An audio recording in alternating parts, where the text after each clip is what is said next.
a 15 million mansion, a party that cost more than a luxury car, and a 12-year-old girl, alone, trying to reach her own birthday cake.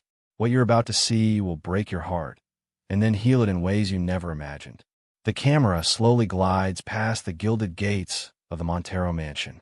Immaculate gardens, an Italian fountain, imported cars in the circular driveway. Everything screams wealth, power, perfection. But there's something deeply wrong with this image. In the main hall, children's party decor looks like something out of a fairy tale. Pink balloons touch the high ceiling. Tables are covered with the finest lace tablecloths. And a 3-tiered cake is a true work of art.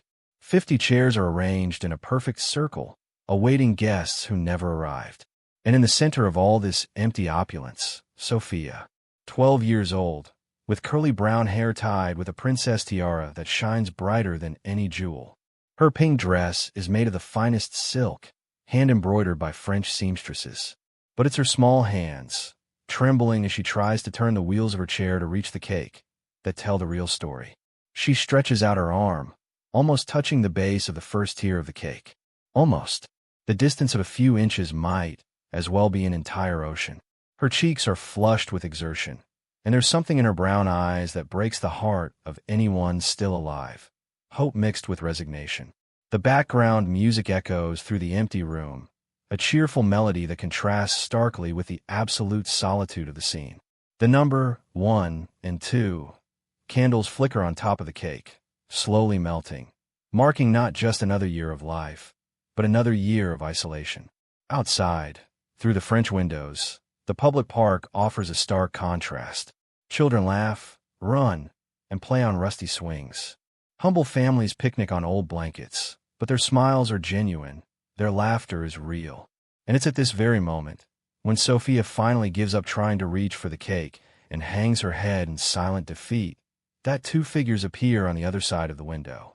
A tall man, hands calloused from work, and a boy who can't be more than 8 years old. What happened next forever changed the lives of everyone involved. If this story has already touched your heart in the first few minutes, leave a like and subscribe to the channel to find out how this moving journey ends, one that will restore your faith in humanity.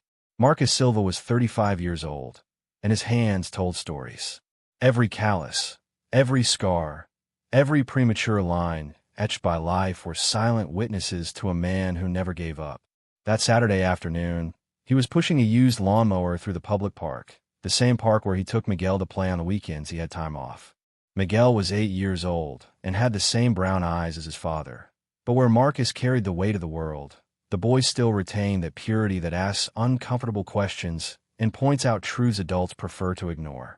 While his father worked, Miguel ran through the trees, kicking a soccer ball patch with duct tape, and occasionally stopping to gaze at the mansion on the other side of the low wall. "Dad, why is that girl alone?" Miguel's question made Marcus stop working. He followed his son's gaze through the ornate fence and saw the scene that had been bothering him for 20 minutes. A child in a wheelchair, clearly in distress, in the middle of a party that looked like something out of a movie. Marcus knew loneliness. He knew it intimately. 3 years ago, when Luana died in the public hospital after waiting 6 hours for treatment, he had held Miguel in his arms as the boy asked when his mommy was coming home. Since then, it had been just the 2 of them against the world. Marcus working 3 jobs to maintain his dignity, Miguel learning to be strong too soon. "She must be waiting for her friends to arrive, son." Marcus lied, but his hands had already dropped from the lawnmower. He knew helplessness when he saw it. "But Dad, what if her friends don't come? What if she's sad like I was on my birthday when it was just you and Dona Conceição?" Miguel had a frightening ability to get straight to the point. On his 8th birthday, 2 weeks ago, the party had been held in the common area of their building. A cake bought from the bakery, a 2-liter soda, and just 3 people: Miguel, Marcus, and the neighbor who helped them when he had to work late. But Miguel had been happy, absurdly happy, because he had someone sing happy birthday with him. Marcus looked back at the girl in the mansion. She had given up on reaching for the cake and was now standing there, watching the slowly melting candles. There was something about her posture, the way her shoulders hunched inward, that made Marcus's chest tighten. "You know what we're going to do, champ?" Marcus knelt before his son. "We're going to ask her if she wants company." "But Dad, what if her parents get mad? What if they don't like us?" Marcus smiled, but it was a sad smile. Miguel already understood, at 8 years old, that the world saw them differently, that their simple clothes, their worn shoes, their humble origins were reasons why some treated them as invisible or, worse, undesirable. Son, sometimes doing the right thing is more important than avoiding trouble. And leaving a child alone on their birthday is never right. They walked to the mansion's gate. Marcus took a deep breath, straightened the shirt he'd bought at the thrift store 3 months ago, and pressed the golden doorbell. The sound echoed through the estate like an omen. Inside, Sophia raised her head for the first time in hours, and for the first time that day, a shy smile appeared on her lips. The doorbell was still ringing when Eduardo Montero appeared at the door. 52 years old, with perfectly combed gray hair and an Italian suit that cost more than Marcus's annual salary. His blue eyes, once kind, now held the coldness of someone who had built a fortress around his heart. "What do you want here?" Eduardo's voice was sharp as a blade. He looked from Marcus to Miguel with the contempt reserved for those he considers inferior. "This is private property." Marcus felt his blood boil, but he forced his voice to remain calm. "Sir, my son, I notice a little girl having a birthday in there, and she seems to be alone. We're wondering if—" "You thought wrong," Eduardo interrupted, already starting to close the door. "My daughter doesn't need the charity of strangers, especially not people like you." The word people came out of Eduardo's mouth like a curse word. Marcus felt Miguel shrink behind his legs, and that was the last straw. "People like us." Marcus stepped forward, and there was something in his eyes that made Eduardo hesitate. "People who work honestly? People who teach their children empathy? What kind of people does that make us, sir?" "Father."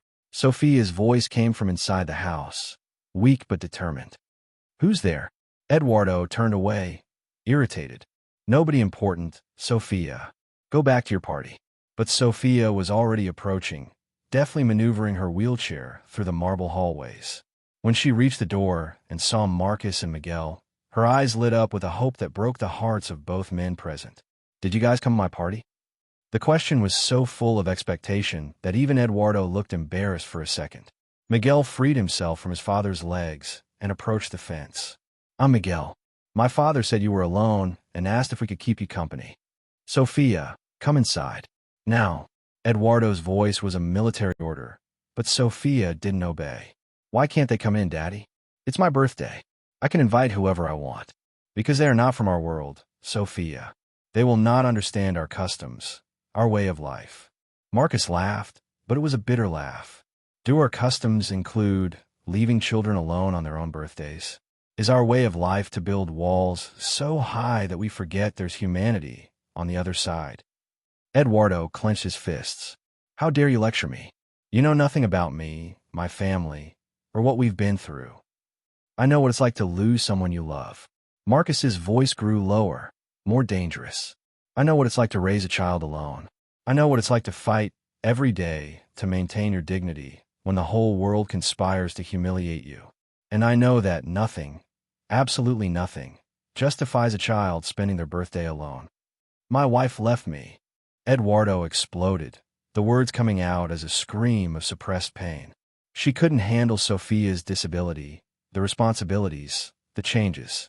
"She left me alone with a daughter who needs special care and a business empire to run. So don't come here, with your cheap morals, telling me how to take care of my daughter." The silence that followed was deafening. Sophia had gone pale, Miguel was clinging to his father's leg, and Marcus recognized the other man's pain because it was the same as his own. "Daddy," Sophia whispered, tears starting to stream down her cheeks. "Is Mommy leaving because of me?" "Sophia, no." Eduardo knelt beside his daughter's chair, all his arrogance evaporating in a second. "It wasn't your fault. It was never your fault." Miguel let go of his father's leg and approached the fence. "My mother left too, but she didn't choose. She got sick and went to heaven. My father said that sometimes adults make choices that hurt, but that it's not the children's fault." Sophia looked at Miguel through the iron bars, two wounded children recognizing each other. And it was at that moment that Eduardo Montero realized that maybe, just maybe, he had made the biggest mistake of his life. Eduardo looked at Marcus with eyes that no longer held hostility, only profound weariness. For the first time in 3 years, Since Isabella had packed her bags and walked out the door, leaving only a cold letter on the dinner table, he saw another man who understood his pain. "I'm sorry." The words came out hard, as if Eduardo wasn't used to apologizing. "I shouldn't have spoken to you like that." Marcus nodded slowly. He knew a broken man when he saw one, and Eduardo Montero, beneath all that veneer of superiority, was shattered. "Sir, I lost my wife too." Marcus spoke softly, but loud enough for Eduardo to hear. "She died in a public hospital because we couldn't afford private health insurance. For months, I blamed everyone. The system, the doctors, God, myself. But mostly, I felt furious with the whole world." Eduardo slowly opened the gate. How did you get through? Who said I'm over it?" Marcus smiled sadly. "I wake up every day with a hole in my chest. But I have Miguel, and he needs a whole father, not a broken man living in the past." Sophia had moved closer to the fence, and Miguel reached his small hand through the iron bars. She hesitated for a second, then took his hand in hers. "How old are you?" Miguel asked with the brutal sincerity of children. 12. "And you?" 8. "You are very beautiful. Why are you sad on your birthday?" Sophia looked at her father, then back at Miguel. "Because I don't have any friends.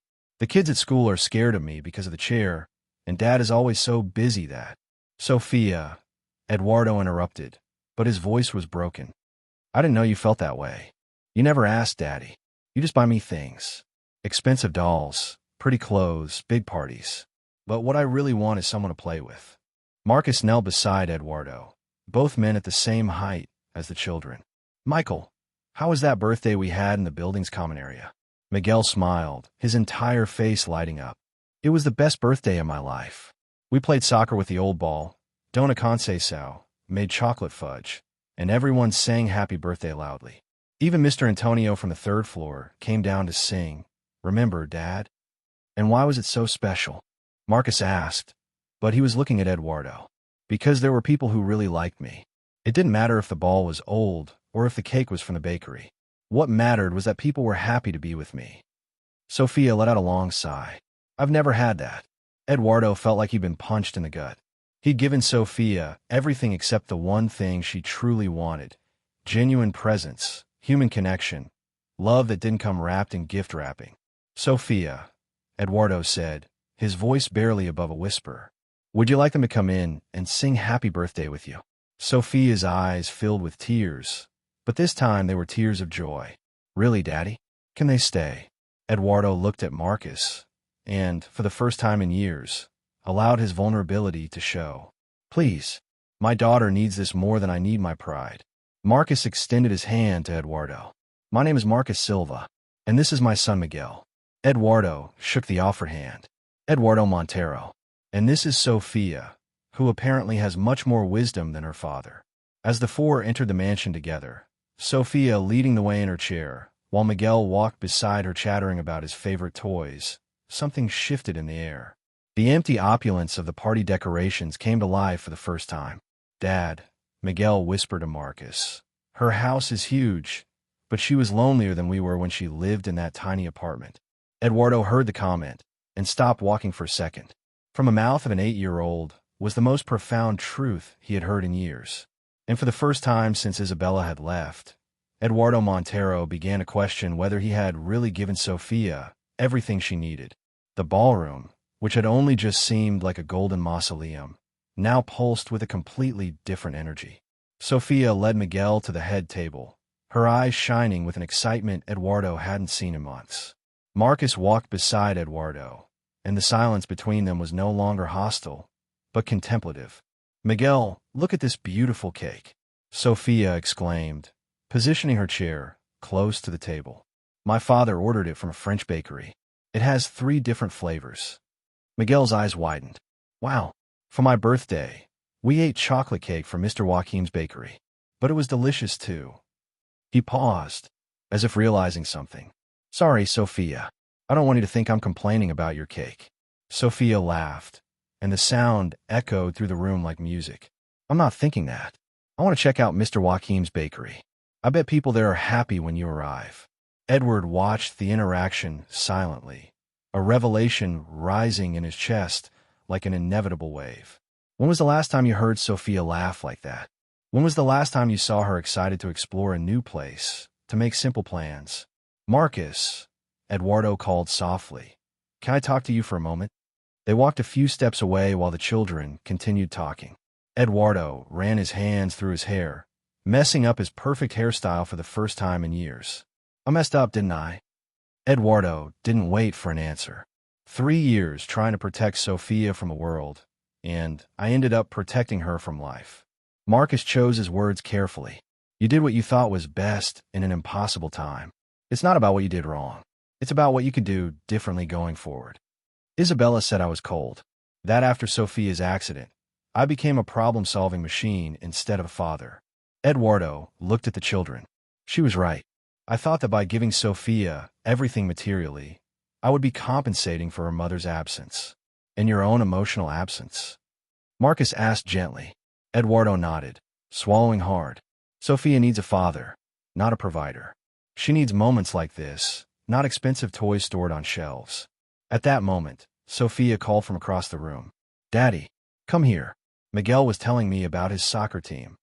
When Eduardo approached, Miguel was gesturing excitedly. Hey, Sophia, my dad always comes to my games, even when he's tired from work. He screams louder than everyone in the stands. That's great. Sophia turned to Eduardo with hopeful eyes. Dad, could you go to Miguel's games with me? And then he could come over so we could watch movies. The simplicity of the request struck Eduardo like a thunderbolt. His daughter didn't want jewelry, designer clothes, or elaborate parties. She wanted friendship. She wanted a present father. She wanted normalcy. Of course, princess. It would be an honor. Eduardo knelt beside Sophia's chair. Actually, how about it from now on? Every Saturday is a day we do something special together. Just you and me. Sophia threw her arms around her father's neck, and Eduardo felt the tears he had been holding back for 3 years finally flow freely. Marcus, Eduardo said over Sophia's shoulder, I'd like to make a proposal. Marcus arched an eyebrow. The school where Sophia studies needs a new person to maintain the gardens and outdoor areas. The salary is 3 times what you would earn mowing the lawn in the municipal park. And there's health insurance for you and Miguel. Marcus was speechless for a moment. Sir, I cannot accept charity. It's not charity. It's mutual need. Eduardo stood, still holding Sophia. My daughter needs genuine people around her. And I need men of integrity working with me. Besides, he smiled for the first real time. Someone needs to teach Sophia how to cheer at soccer games. Sophia clapped her hands. Does this mean Miguel will be at my school? If his father accepts, yes. Miguel looked at Marcus with pleading eyes. Dad, please. That way I can take care of Sophia, and she can teach me math, because she must be very smart. Marcus looked around. The luxurious ballroom, the children hugging each other, Eduardo with tears in his eyes, and felt he was in the midst of a small, perfect miracle. I accept, Marcus said simply. And for the first time in years, Sophia Montero had the best birthday of her life, surrounded not by riches, but by something infinitely more precious. People who truly cared about her. But the real transformation was just beginning. 6 months later, the same mansion felt completely different. Not because the decor had changed, not because new, expensive furniture had arrived, but because it finally felt like home. Marcus arrived every day at 7 in the morning, not just to tend the gardens, but because he had become much more than an employee. Eduardo discovered that a man of integrity was worth more than all the business consultants he had ever hired.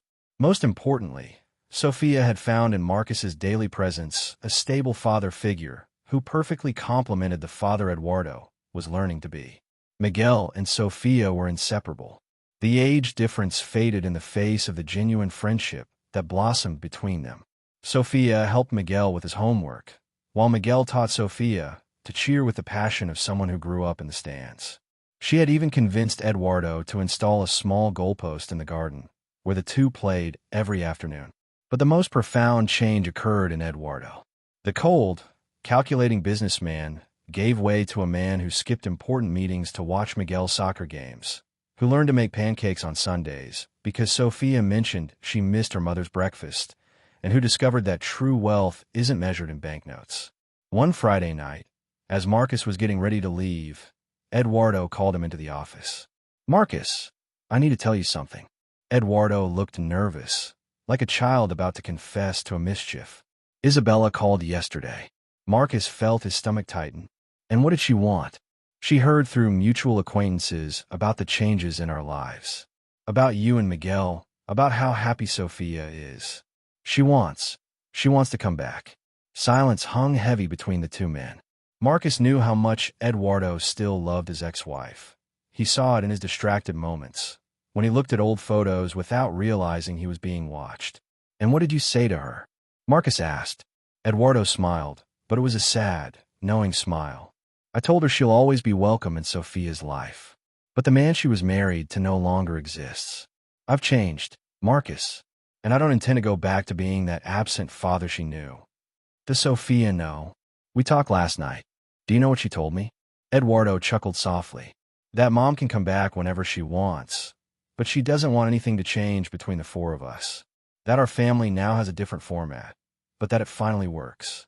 Marcus felt the ice-stove be watery in 6 months. That lonely girl had become a wise young woman, sure of the love that surrounded her. Eduardo, can I tell you something? That day, when I rang the doorbell here, I was afraid you would call security. I never imagined I would find a family. A family. Eduardo repeated the word, as if trying a new flavor. Yes, because that's who we are now. For people who found each other when they needed each other most, and who decided that love doesn't have to follow traditional rules to be real. At that moment, Sophia and Miguel appeared at the office door, covered in dirt from the garden, laughing at some shared joke. Dad, is Miguel's father going to have dinner with us today? Sophia asked that with naturalness of those who already considered it part of the routine. Eduardo looked at Marcus, then at the children, and finally understood what Isabella never could. That family isn't defined by last name, social status, or blood ties. Family is the people who choose to stay, who genuinely care for each other, and who transform a house into a home simply by their presence. Of course, Princess. Marcus, you and Miguel can have dinner here today and every day you want. This house is yours too. And that's how a simple act of kindness, an innocent question asked by an 8-year-old boy, and the courage of 2 hurting parents to let their guard down, changed 4 lives forever. Sometimes the most powerful miracles happen when we let our humanity speak louder than our prejudices. And sometimes, the family we need isn't the one we were born into, but the one we build with the right people at the right time. Because at the end of the day, we're all just people trying not to go through life alone. If this story touched you, please leave a like so more people can be touched by this message. And subscribe to the channel, because new videos will be coming with other stories that will prove that sometimes the most unlikely person can completely change the course of a life. You can't miss it.